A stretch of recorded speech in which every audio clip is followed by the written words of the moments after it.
Mga kasayan, madalas ka bang masira ng stator? Tapos ang stator mo kasayan ay wala kang mabilhan dahil mahirap umanap ng mga original na stator.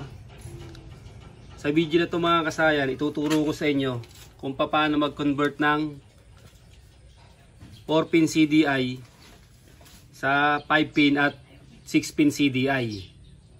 Madali lang to kasayan. At pwede nyo pang gawin to kasayan na i-reserve nyo kasayan, lagay nyo lang sa compartment nyo. Para kung sakaling masiraan kayo ng stator, hindi na kayo magpapabukas ng makina. Mas madali pa siyang gawin, mas menos gastos pa. Mas mura na yung CDI, 4-pin CDI, kagaya ng mga lipan, kesa bibili ka ng stator.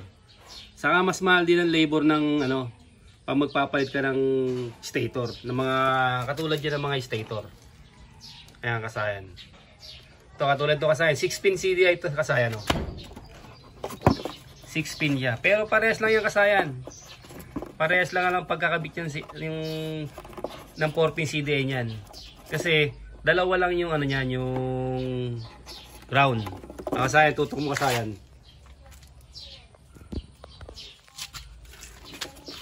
Dalawa lang yung niya, yung green, pulsar ground tsaka yung ground. Pagsasamahin lang yung kasayan. Tapos ito, hindi na gagamitin tong black white, yung kill switch. Lalabas suma total pa rin yan apat pa rin ang suma total niyan. Ayan.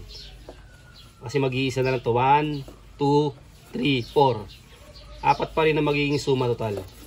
Ganito yung mga pang-battery operated na na stator kasayan. Kaya bira siya masira. Pag battery operated na yung motor mo kasayan, bira ka masira ng stator.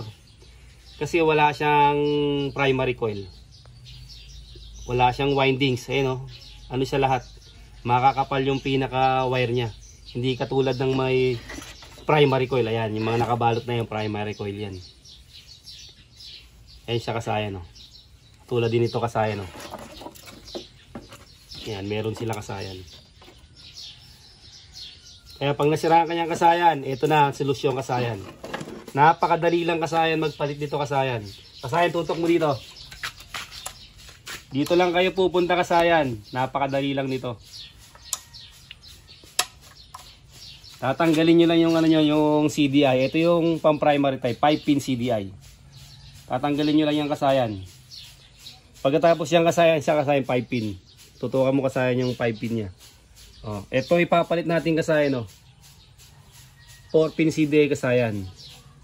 Isusuksok nyo lang yung kasayan. Wala kayo ibang gagawin, ganito lang kasimple kasayan. Suksok nyo lang siya kasayan. Pagkatapos yung kasayan, ito kasayan. Kasayan, huwag kang titingin sa kulay nito kasi napalitan na yung mga kulay niya. Lalagay kulay sa screen kagaya ng yung motor na mga nabagak na motor. Lagay kulay sa screen yung pormahan ng ng 4-pin CDI naman. Tatanggalin lang muna ito kasayan. Medyo madikit yung tape niya. Alisin lang natin tong Isa lang ang kukunin natin dito kasayan. Tutukan mo yung wire kasayan.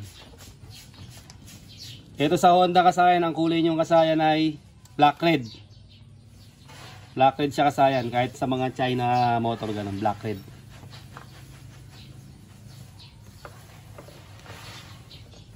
Primary coil. Aalisin nyo lang yung kasayan. Aalisin nyo lang yung black red na yan. Mas matitipid na kayo dito kasayan. Magiging mura ang gastos nyo, lumakas pa yung motor nyo. Alternating currents, mula AC mapupunta kayo sa DC, sa direct current. Magiging 12 volts na yung yan, yung dadaloy na kuryente dyan. Ito kasayan, ilalagay lang natin to sa sa accessory wire. Siyempre, lagi ko naman tinuturo sa inyo accessory wire. Sa Honda, yung kulay itim. Ito siya kasayan. Siyempre, sa mga baguhan kasayan, tuturo pa rin natin kung saan yung accessory wire. Tukan mo lang yung kasayan. Tutok mo dito kasayan. Lalagay lang natin sa body ground yung negative ng clip. Tapos buksan lang natin yung yung susian. Oh, hanapin natin yung ayan, accessory wire mga kasayan. Oh, ayan kasayan na accessory wire. Diyan nyo lang siya ilalagay kasayan. Wala na kayong ibang gagawin diyan kasayan. Ito kasayan ha.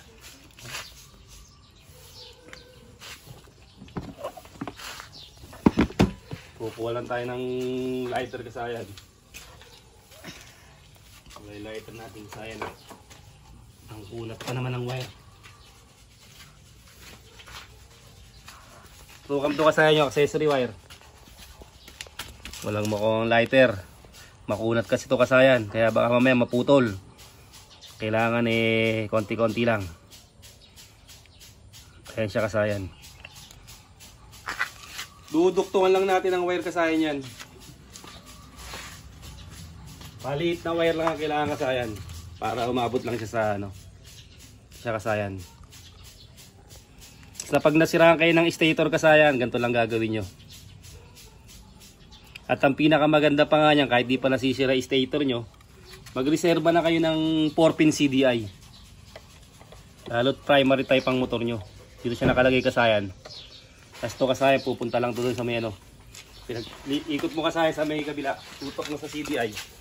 Dito, tutok mo sa mga wire na to. Ilalagay nyo lang yan dito kasayan. Ito po forma niya kasayan ha. Ito, seal nyo lang to kasayan. Lagyan nyo lang siya ng tape. Kaya hindi ko na sinisil kasayan mga ganyan. Siyempre kasayan, tutorial lang kasayan. I-clear nyo na lang siya ng ng paglalagay ng tape. Lagyan ng cable tie para matibay. Para hindi kakalas yung kahit mga tape nyo local, hindi siya kakalas. Ayan siya kasayan ha. Ito lang kukunin nyo kasayan, ito lang puputulin. Ipa-plus ko sa screen yung position nyo, yung tatanggalin nyo. I-testin na natin kasayan.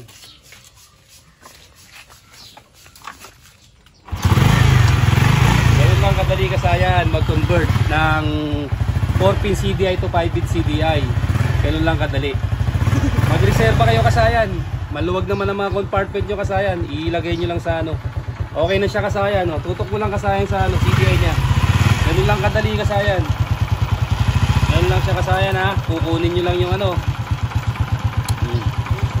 yung pwestuhan niya kasayan. Ito lang siya kasayan ayan yung pwestuhan niya kasayan. Isa lang ang kukunin.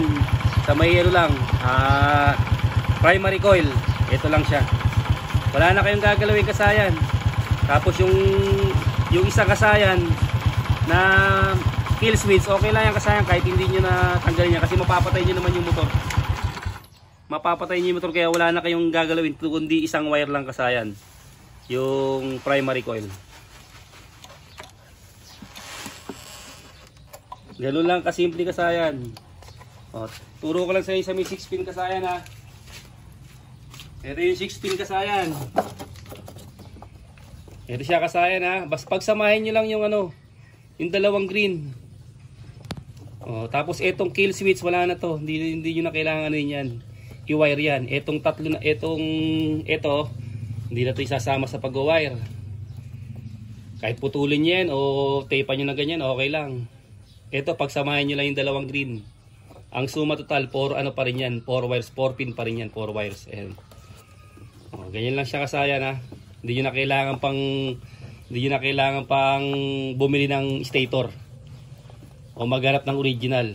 Maganda na yung magiging takbo ng motor nyo. Hanggang dito na lang mga kasayan. Salamat sa panonood.